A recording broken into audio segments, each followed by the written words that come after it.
اللہ الرحمن الرحیم۔ سامعین محترم، وضو کی سنتوں میں سے 10ویں سنت دونوں کانوں کا مسح کرنا ہے۔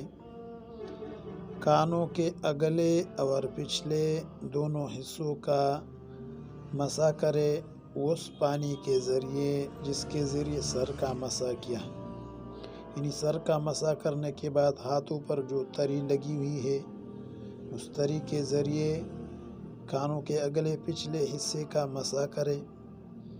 لیکن اگر جدید یعنی نیا پانی لیا، باوجود یہ کہ ہاتھوں پر تری لگی ہوئی ہے، پہلے سے ہاتھ گیلے ہیں، تو اس طرح کرنا بہتر ہے۔ اور اگر کانوں کے اگلے حصے کا مسح کیا چہرہ دھونے کے ساتھ ساتھ، اور کانوں کے پچھلے حصے کا مسح کیا سر کے مسح کے ساتھ، تو اس طرح کرنا بھی جائز ہے، لیکن پہلا طریقہ زیادہ افضل ہے۔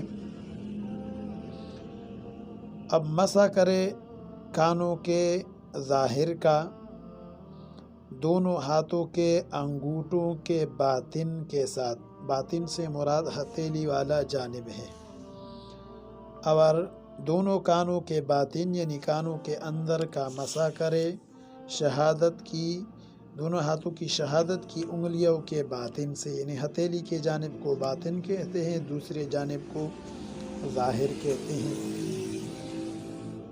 اسی طرح 11ویں سنت وہ نیت کرنا ہے، اور نیت کے بارے میں مذہب یہ ہے کہ نیت کرے اس عبادت کا جو طہارت کے بغیر جائز نہ ہو، یا حدث یعنی ناپاکی دور کرنے کی نیت کرے، اور اس کی کیفیت یہ ہے کہ کہے کہ اللہ تعالیٰ کا تقرب حاصل کرنے کے لیے نماز کے واسطے میں وضو کرتا ہوں۔ عربی میں یوں نویت ان اتوضا للصلاة تقربا الی اللہ تعالی، یا ناپاکی دور کرنے کی نیت کرے، یا مطلق طہارت کی نیت کرے، یا یہ نیت کرے کہ میرے لیے نماز پڑھنا جائز ہو جائے، وضو اس لیے کر رہا ہوں۔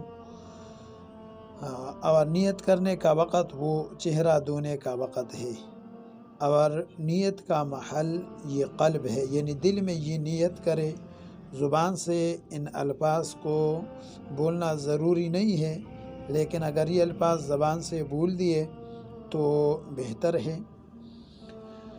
اسی طرح 12ویں سنت وہ ترتیب ہے،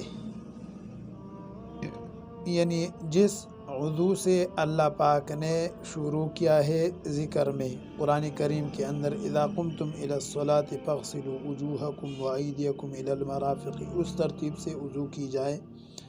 صاحب ہدایہ نے فرمایا ہے کہ ترتیب وضو کے اندر سنت ہے۔ اسی طرح 13ویں سنت وہ موالات یعنی پے در پہ وضو کرنا ہے۔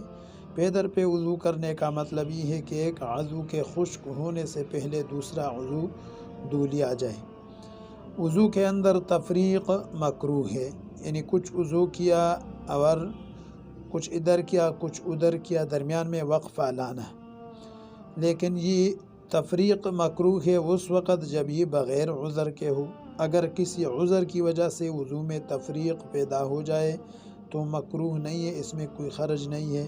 مثال کے طور پر کچھ اعضاء دھو لیے، پانی ختم ہو گیا، اب پانی لانے جا رہا ہے، تو اس طرح کی تفریق اس میں کوئی حرج نہیں ہے۔ وضو کی سنتیں الحمدللہ ختم ہو گئی۔